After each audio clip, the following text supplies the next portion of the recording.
And we're live. Welcome back. This is the Healthy Diabetic Podcast. This is episode number 359. I'm Coach Ken. If you don't know much about my story, I was diagnosed with type 1 diabetes at the age of 25 in 2007. And I'm the founder of Simplifying Life with Diabetes, a diabetes health coaching company that bridges the gap between your medical team and the daily complexities that you face every single day living with this condition. Before we get started, please remember that nothing that you hear on this podcast should be considered medical advice or otherwise. Please always consult your medical team before making any changes to your diabetes management. I've got Graham with me, my incredible, hilarious, handsome diabetes partner in crime. If you don't know much about our story, me and Graham's story, we are two type 1s with almost 50 years of diabetes lived experiences. And with these lives, with these shows that we come on every Monday and Tuesday at 2 p.m. Eastern Standard Time, on these episodes of this podcast, we are trying to inspire you to think differently about how you manage your condition. So we're going to jump in here because we're on a time crunch today. We had some technical difficulties with our audio and our interfaces and everything, all the tech stuff, guys. So that's a little behind the scenes of all the crap that me and Graham have to deal with, make these episodes. So Graham, what's up, man? How you doing? Good, buddy. How are you? I'm good, man. Wow. We just spent the last half hour, didn't we, with some technical crazy difficulty. Just insane. Yeah. And I don't know whose fault it is, but I blame you. Blame me, but it was your it was your computer. Blame me. What? Yeah, it was your interface. You're gonna blame that's what we should just do. Just blame everything on Better to me. blame you, but it's better off in the long run for me. There you go. There you go. So in the lead up, we were just kind of chit-chatting, and I said I Yeah. pulled some. Sometimes when you do the AI search, and I'll just do like, what are the happenings with type 1 diabetes? It's kind of like same old, but Yeah. sometimes it just hits. And I swear to God, I don't know if it's the way that I wrote it, the prompt differently, or my algorithm or whatever it is, but this one came up really cool this time. Couple of these are in the craziness of the last 2 or 3 months, and I know we kind of mentioned this one, but the one was the FDA cleared MiniMed Flex. Do you know what that is? The MiniMed Flex. Is that It's Medtronic? It's say it again? Is that the Medtronic insulin pump? No, and good Okay. question. This actually marks, I just read this. This actually marks MiniMed's first FDA approval as a standalone company from Medtronic. Okay, yeah, because MiniMed is the Medtronic pump. That's been the Medtronic pump for a long time. Medtronic is the big company. Yeah. Right. So again, this is their first FDA approval standalone, and it's meant to be super, super sleek. It reminds me of, man, I'll date myself. Do you remember the iPod Shuffle? Oh my God, yes, I had one. Yeah. It looks like that. Totally it kind of looks like a mini little iPod Shuffle. And it's pretty cool. Go ahead. Yeah, maybe the mini iPad, but yeah, I don't know. It says right here, MiniMed Flex is about half the size of the MiniMed 780G insulin pump. Yep. And is designed to fit seamlessly into the lives of people living with diabetes. I mean, it looks pretty slick. It looks simple. I think that now that we're talking about this, I'm just thinking of this, right? So the last, I want to say probably, the last 3 insulin pumps that have come to market have been nothing on the face of the actual pump, where everything is controlled by your phone. That's dope. Which is right? crazy, Which is, well, it's interesting, right? So, maybe I guess now gone are the days where you just take out your insulin pump and do a bolus, or put the settings in or whatever from where the the insulin settings pump. are built into the pump itself, so it's all everything is built. Yeah, everything is built into the pump, right? And I think, and maybe they're able to do that because you can do more with the app in the phone. You can make the components in the actual insulin pump less, so you can make the device smaller and more sleek. So I think it's a really interesting and really cool thing that the last 3 insulin pumps that have come out don't have any. There's nothing on the face of the pump because everything is pretty much done within the phone. The question Bro, becomes, what if you drop your phone? What if you drop your phone in the toilet? What if you drop your phone in the pool? it What if doesn't. your phone Have you? breaks? Have you? Good question. Have you done it recent? I don't know if you have a newer phone. It doesn't matter anymore. What do you I've mean? fallen in the pool. I've dropped it in the toilet. You just pull it out real quick and dry it. Phones are Well, yeah, I'm just saying, like, what if very we're we're, versatile. we're playing we're playing devil's advocate But here? wait, If really quick, really quick, because Yeah. technically we are talking on audio. If everybody just took the time to Google MiniMed Flex, to your point, when you see it, you're like, oh yeah, that kind of changes the game because it has the site with a little mini cable, and then again, it's just this little iPod shuffle thing. Like, to Ken's point, it has no screen, it has nothing to it. It's like it would be your little vial of insulin and a little computer that's communicating to the iPhone, which is that's revolutionary to me, man. I mean, I Well, know but we're this is older and well, go ahead. no, I was just gonna say, like, this is a really good thing for pump technology. Totally. And I say that because really, over the past, I would say 5 to 7 years, maybe even 10 years, there's really been 2 pump companies, and that's been Tandem and Omnipod that a lot of people like. I just have heard so many horror stories Well, about I think Medtronic. also people get And confused with the but CGMs. I'm not gonna lie. but hold on. You So know, but I'm it's only a stating matter this. of time before Dexcom has a pump, right? No, that's not what Dexcom's business is. Yeah. So hold on. Say that So now. You say that now. okay, and I'm going to keep on saying that because they're not going to come out with an insulin pump. That's not their Okay. business model. So but this is an important piece for all of us to understand, because when we think about the evolution and the innovation of insulin pumps, this is really good for diabetes because it puts another pump company on the map where they can compete with the Tandems, with the Omnipods.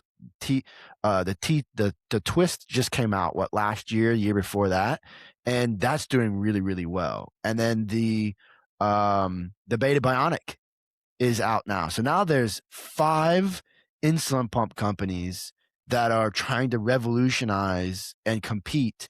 And with competition just means more evolution and innovation of this type of stuff.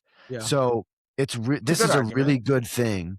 This Yeah. is a really good thing for diabetes and insulin pumps because it's gonna force all 5 companies to continue to innovate inside of how they want to build out their technology, right? Omnipod's big push is there's no tubing, and they're the only insulin pump on the market without a tube, right? Mhm. So that's their big push. That's what their message is. No tubing. Don't get it caught on things. It's not going to fall off or get pulled off from it, the tube getting caught on things. Like, that's their big push. Tandem's big push 3, 4, 5, probably 5 years ago now, or 4 years ago now, was Control IQ, and before that it was Basal IQ, right? So they were kind of the first generation of what we have in the algorithm sector now, and kind of Medtronic was doing a little bit because they have their own CGM, and so it's a really, really cool time for diabetes and using insulin pumps because they're just becoming more revolutionary, which is awesome. Yeah.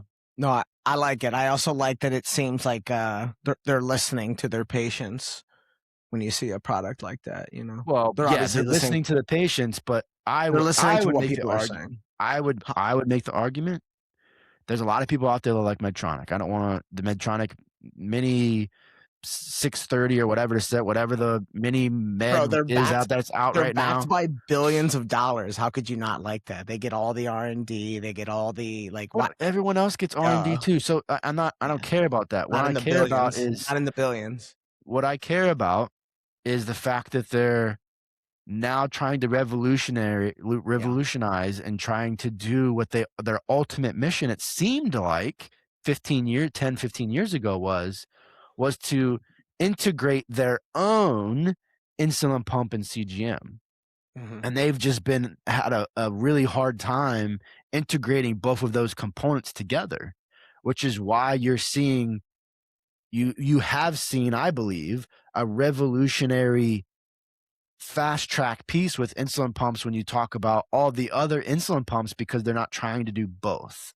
They're not Mhm. trying to be really good at insulin pump and trying to be really good at CGM, which is what Medtronic has tried to do over the last 10, 15 years, because they came out with the CGM, and they came out with the with their with their, or no, they came out with the insulin pump, and they came out with their CGM, and like, and that's why I said to you, Dexcom, I don't feel like Dexcom is going to do anything with insulin pumps, because that's not what their brand is. They're an insulin pump company. They're trying to revolutionize CGMs. Or I keep Mhm. saying insulin pump, and it's a CGM, right? So they're trying to revolutionize CGMs. They're not trying to do. They're not trying to make. You know, they're not trying to make insulin pumps. So yeah, this is cool, man. This is awesome. This is a really cool time for diabetes. Um, all right. Well, to keep in the theme, and you mentioned Control IQ, another story that just came out. The first automated insulin delivery system approved for pregnancy with type 1 diabetes. Directly from it, the FDA's decision to approve Control IQ for pregnancy was based on the results from a recent clinical trial. Pregnant women with type 1 diabetes who use Control IQ spend around 3 more hours per day in the recommended blood sugar range for pregnancy compared to those not using it. So, Mm-hmm. um, you had mentioned the Control IQ. I found Mm-hmm. this one pretty interesting. And again, we're not talking about gestational diabetes here. We're actually talking about Yeah, pregnant women with type 1 diabetes. yeah. So, what do you think about things like that? When do you think when you hear that? What, first automated system for Yeah, or pregnancy? just general, like just the thought that, not only is diabetes intricate, but we don't think about the women that are like us, been pregnant for 20 years. Sorry. Been Pregnant for 20. diabetic for type 1 Yeah, diabetic for 20 years and decide to have a baby. It's a great point, right? So yeah, yeah. pretty I think. even more major that the populace is speaking out enough that the FDA is getting involved. So Well, I think the interesting piece about this for me with pregnancy is it goes even deeper than this, right? So if we're trying to make different algorithms for pregnancy because the insulin needs are different, awesome, right? Why not? Why not try to go down that route? I think the really interesting thing with pregnancy, and again, this is coming from a male, the really interesting with pregnancy is you have women who don't have the greatest control or have okay control and from their standards. And now all of a sudden they have incredible, amazing control when they're pregnant because they're kind of forced to, right? You're kind of forced to have really, really, really good tight knitted control because it's not just your life, it's now the life of your young person, your young person that you're growing inside you, and that you're going to nurture and want to be and be an incredible mother to, right? That holds a whole different like personality or behavioral switch in what you're doing. The question becomes, because I've talked to females that have been pregnant and go through that process. Now, the question becomes, after you're pregnant, why is someone going back to old habits and now their A1C continues to rise after pregnancy, all this stuff. And this is, for me, this is what I think of why that's happening. The number one reason is because it's really freaking hard when you're a female and your hormones are going crazy. You're going through each trimester and your insulin needs change within each trimester. Insulin resistance dramatically increases as you get to second and third trimester. So the demand of your psychological awareness and your psychological like understanding of how to deal with diabetes is so hyper focused that when you're done being pregnant, you're just like, you need a break because you just spent 9 months being like, holy God, that's crazy with your eating habits, with your exercise habits, with being hyper focused on your numbers, constantly looking at your numbers. Like that's the mindset. So many women I've at least talked to that have gone through pregnancy as a type 1, that's where their mindset is. And I think I understand that's where your mindset should be. The question I always have for that individual that has gone through that process is there, this is just the coach's perspective in me, and again, this is coming from a male, is there specific things that you learned about managing your diabetes when you were hyper focused being pregnant that you could continue and that could be repeatable going forward, so you can still maintain a really good A1C, so you can still maintain really good numbers? And a lot of women do. A lot of women, they come out of pregnancy and they learned all these great things, and now their management is better forever now. But some women don't. So I always think about that thought process of like, what is it? Is it more the mental and the crazy hyper fatigue that you get from having to be so restrictive or having to be, so rigid? I guess is the word I would say in that, because a lot of women aren't restrictive, but they might be rigid. I don't know, but it's an interesting thing that I kind of always think about when I think about pregnancy and type 1 diabetes. I laugh because isn't the obvious answer you got to give up alcohol for 9 months? No, that's not the obvious. And I know I'm like Alcohol a has man. nothing to do with it. Oh, really? What is Well, I guess alcohol? again, How does hold alcohol on. go into like Jesus, extreme fluctuations of blood sugar? Jesus, jumped down my throat. I'm just talking Well, from you a just male mentioned something. perspective.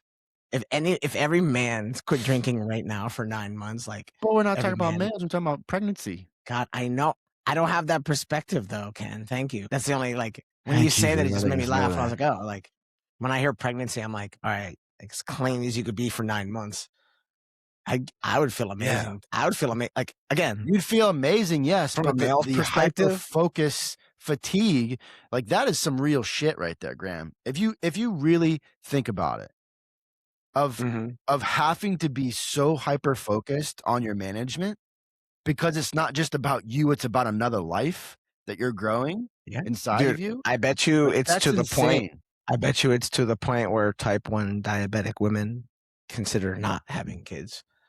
It is. It won't, Yeah. but No. but not always necessarily because it's so going to be so hard. Because a lot of women that I've had on this show and that I've talked to in life that are amazing mothers that are type Mhm, 1, mhm. it wasn't, not all of them have said that it was like, oh, I was scared because I wasn't in great control, or I was Yeah. scared because I thought it was gonna be too hard, whatever. Yeah. A lot of mothers get this thought process in their brains because their doctors or someone else in their life said, "Oh, well, you shouldn't have kids."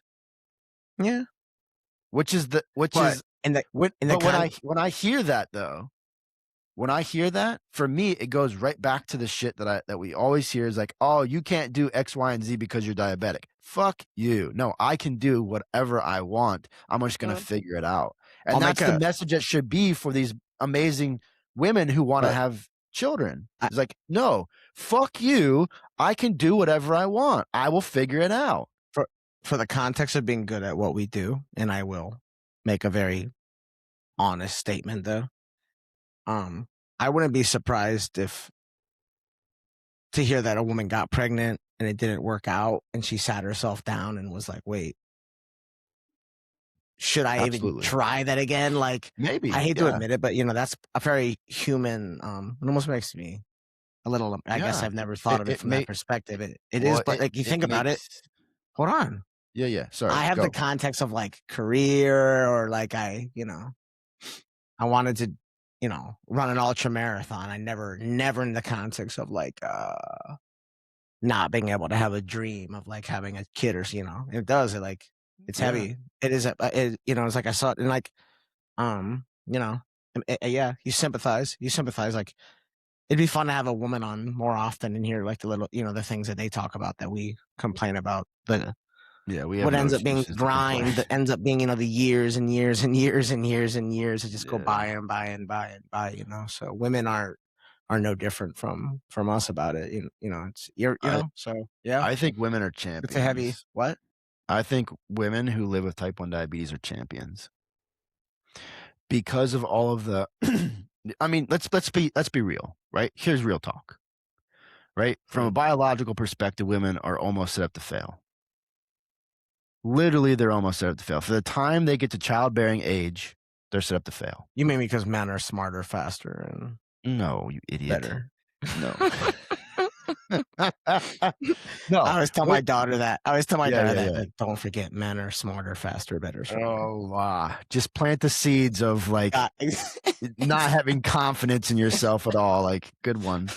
No, but I think women they're set up to fail, and it makes me so sad because you look at childbearing years, you add diabetes onto this crazy hormonal journey. From even we can Mhm. even go to puberty. Women start menstruating, start puberty, start growing. Like you add menstruation into type 1 diabetes. You're constantly having to uptick, downtick insulin based off of insulin resistance of all that stuff, and you add 9 months of childbearing and all the insulin resistance, all the ups and downs of that. And then after you're done with having kids, now your body starts breaking down. You're, not breaking down, but your body starts going through perimenopause and menopause and postmenopause. I mean, the hormonal changes that a woman goes through from the time that they start menstruation in teenage years, from the time that they are done with menopause, is freaking insane. And that's like that's like a almost what 450 some year span, maybe more depending on the woman. Like, that's crazy, dude. And then we're sitting here saying like, "Oh my god, my blood sugar's all out of whack. Oh my god, I'm a guy. It's so hard." No, it's not hard. You're No, I screwed. agree.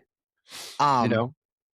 Anyways, uh, that was a rant on no, it's that shit, good. man. It's So crazy. again, to stay in the context, Yeah, let me switch one more last direction. It'll be fun because this is a great one. let's do it. Last one I had pulled aside. Uh the company's called Portal Diabetes, so we're just calling it Portal. Portal. Announced that it is the recipient of FDA approval for its implantable insulin pump. Officially, Yeah. the implantable insulin pump, starting phase 1 of its proprietary temperature stable device. Yeah, we've been hearing about this for I'll a leave it at while. that. We can dive it like you can dive into the article. But again, FDA has jumped in. Yeah, and I will This in is the what show notes, an everybody too, is like so implantable. you guys have no. Hold on, Well, really, really quick. yeah, go ahead. So officially, this is an implantable insulin pump leveraging the physiological delivery of insulin to the abdomen, where modern CGM technology and stable concentrated insulin to fully close the loop on insulin delivery for patients living with type. Hmm. So We've again, been hearing about this for a while. I think it's yeah. a really interesting thing when we talk about the evolution and the innovation of insulin pumps. We just talked about it earlier with the MiniMed, with the new MiniMed. I think the interesting piece is I got to see it because when you start implanting stuff into the body, whole slew of other things could potentially happen. Not say it's going to, but whole slew of other things, at least for me, red flags pop up when you are introducing foreign objects into the body and leaving them there for a long period of time. Mm-hmm. Which is what this would have to be. It's like, is this a therapeutic thing where it's like the Eversense 365 where you're leaving it in for 6 months to a year? Or is it something that is just it's implanted and maybe every couple months you go and get insulin put in it. I don't. It's an interesting thing. It's a very interesting thing to think about when we're talking about because all the only context that we have right now as external pancreases, external insulin pumps. That's the only context we have. So for me, thinking about, man, an internal insulin pump, Well, if you gadgets, components, no, and no, all no, this stuff. but And I think I you're know over. that's not what it's going to be, but I think most it's people fell. I think most people fell from this, and I think you're doing it. If you read it or listen to what I said, it's a temperature controlled insulin. So what we're trying to do is just store insulin. Essentially, what you want to do is store insulin in your body. So you want to take that bottle of Humalog, that vial of Humalog, and you want someone every once in a while to just implant it, and there has to something be a would suck from biological. it. What? Yeah, there's a biological process, and I don't know what it is, but there has to be a biological process that secretes, communicates Dude, obviously, to hold on, get hold the on, hold on, insulin hold on. working. But Yeah, yeah, again, yeah. I think you're going to like Minority Report level. You're thinking No, outside I'm of the not. box, outside of the box. Hold on, No. hold on. I'm not going to anything. All I This said was that it's I know. the only context I have is external yeah, I keep saying external pancreas. I'm gonna tell. External I'm, insulin pumps. That's the only I'm gonna tell context I you what have. you tell me. Do your research, Ken. And if you Okay, well, did I your can do all the if you did research your I want. Like, research, you would know. Hold on. dude, This is you're not phase one of an explaining this to me. FDA. This is FDA approved phase one, with the idea being you need to solve how you could have. We are what our body says at what 98.6 degrees. Yeah, around there, yes. How could something sit in a body so hot and not go bad? Like, so that's the idea of this study, is that how do you compartmentalize the heat around that implant that's not going to affect the juice, it's not going to expire the actual juice. Like, so that's what I think is like, I think their brains, again, it's a good analogy. They go like Minority Report. We're living in 2026 and you're jumping to 2226. Like, this is the first level of something like that. So, No. to your point, you don't want to be going in all the time and getting. What's the point of an implant if you got to go in every week and get like more insulin into it, right? Like, Well, that's you're with the immuno, or not immuno, but with the cure research that's going on right now. That's what you have to do. Every month you have to go get islet cells implanted back, because it's the first generation, which is what you're talking about. My question to you is, because this is the way I understood what you said, was I thought you said, I heard in my brain, I heard say, he points to his eyes. I heard in my brain, implantable insulin pump. That's what I heard. That is what it is, bro. But you got to think about okay, what but you're saying. but that's not what you're explaining. Okay. Then I'm going to tell you then again, because you're not good at hearing / listening. Well, is it an insulin pump? Bro, it's the same. This is my, I guess. And do they have a viable product yet? Or is this just the idea that they're trying to get into FDA so they can do the research? Is that what's happening? I don't have the link in front of me now, Ken, to be honest with you. Oh my God. Okay, cool. Let's talk about the idea. Let's talk about the idea. I think it's a great idea. I think it's not great. I think it's an interesting idea. So because in my brain, Graham, we're talking about two different things. On one hand, we're talking about having an insulin pump in some way that is like organic or whatever it is that can live inside the body, that's just acting as an external pancreas, just like you have an insulin pump now. That's on one hand, what I'm thinking. The other hand that I'm thinking is, like you said, you have a vial of insulin, or you have insulin, and that insulin is implanted into the body, and it's protected by something for temperature, so it doesn't expire or get messed up from the heat that our natural body, the natural heat of our body, and that insulin is being secreted to be an internal pancreas. Okay. Right? So those are the two things that I'm like thinking of as you're talking about this. Okay. So again, I know it's a little, and I encourage everybody because it actually is super cool because Yeah, and we will hold on. leave the links to all 3 of these articles that we've been Sure. talking It's about actually, today and it's in the for show you notes. to reference when this is done. It's it's simple. Portaldiabetes.com. This is a start, call it, I might use some words that aren't officially accurate to our show's disclaimer. It is a startup company with a ton of backing and a ton of technology to answer your question, there are 3 things happening. Okay. So it is a insulin pump. It is heat. It is, heat stable insulin. And it is then CGMs working with that to close the loop. Okay. So where I said, and I'll say it again, people want to jump forward because what they're forgetting is that they're taking the thought of a pump, putting it in the body. But what you're forgetting is that it's not just a pump. The pump has insulin too, right? So like, and to me, But that's what a that's pump what is. that's what needs to get solved. You just need to get a bunch of insulin sitting in your body waiting for it to be released by the technology. But again, they're going a step forward, so they're closing the loop. CGM, focusing on what the FDA cares about is then like the heat. I'm looking at it right here. It's right here in front of me. They call it heat stable insulin. So yeah. Well, yeah, it'd have to And be again, a that's where I different type think of we insulin. should have go ahead. It would just have to be a different type of insulin, You know, different than what we currently have with Humalog, Novolog, Lemjev, Fias, all the things. It'd be a different type of chemical makeup of insulin. Yeah.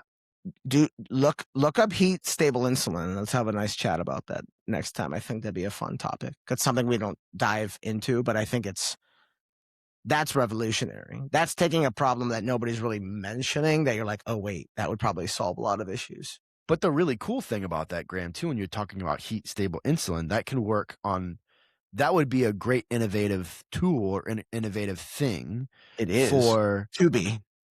Yeah, it could be. We don't know because it's not It out will yet, be. right? I Could know. be I know because I'm a smarter very okay. It could be a very innovative, really cool thing when you're talking about not just protecting insulin inside of a already naturally warm body, but also externally protecting insulin that we use just like we use every single day. Now, it's okay if you have it stuck in the car for an hour or something like that. It's not going to overheat or like, you know what I mean? Like, Yeah, no. like those things like that is how I think, like, it is this really cool thing that could be good for what they're working on, which is this internal pancreas, but also externally for the type of insulin that we're already currently using. So Yeah. is that going to be the next generation of insulin in general, having heat stability? Well, when I hear a story like that, I think it goes to our last argument, but I find myself a realist. I think those are people that agree with what I say. The best thing you can do for the patient, whether the market dictates it or not, the best thing for the patient is like, what action can we take now to make our life easier, sustainable, more livable, and I like to see that. But I think it goes deeper than that, though. Like, I think you're I think right. like I think my you're point. We right. know we're not going to get cured. So like, what's the best thing we can do to make our Oh, life yeah, easier? yeah. Okay, yeah, I misunderstood That's what you. you My know what I mean? apologies. I misunderstood you. Yeah. That's kind of what I mean. Like, Yeah, but that is the really cool thing about having so many competitors. Yeah, You want to say but the in the competitors. market of Sorry to cut you off. Those fucking competitors on their board have type 1 diabetics. It's very obvious. It's very obvious that, and I give these companies a hard time, but it's very obvious that type 1 diabetics are working hand in hand with the decision makers. And I love like it.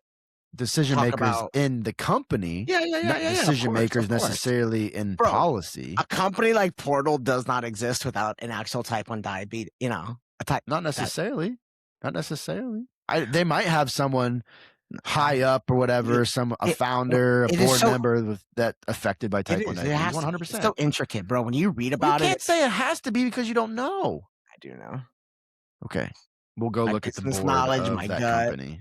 my business knowledge, my gut, and just the fact that you disagree with me makes me I didn't dive disagree even with deeper. you. I'm just saying that you have to be careful with your words. I don't need to be careful with my words. I know everything. Graham knows Have it all figured everything, out. everybody. Hey, Everybody, Graham has everything figured if out in you the want, world. So we just have to listen to Graham because we'll just do blindly what Graham says all the time because there you go. he just knows everything. Yeah, text me. I'll tell you what to do All right right. now. How do I keep my blood sugar stable, Graham? Grow up. Grow up? What if I'm already adult, man? Easy. You're not an adult. You're a child. Grow the fuck up. That's what I'd say. Just grow up. Just grow Yeah, up. grow up. Oh God. All All right, right. everybody. Quick fast. I gotta roll. This was a quick one, man. This was a real quick one. By the time we edited 35 all minutes. this out and edited Graham's stupidity out and all that, I'm just kidding. We're not That's gonna 3 edit good anything out. stories. That We're was not fun. gonna As I edit said in the anything out. beginning, it's enlightening to even weekly just to people just do it. Like what's happening with diabetes, man? Like if you Yeah. want to nerd out, if you no, not like us, just if you're more Yeah, but see, this is what I want to know, everybody. Hopefully you're still listening to this episode. It's a very quick one today. This is what I literally want to know. Okay. You can send me a message on Instagram. That's what I prefer, but you can also send me an email. This is what I want to know.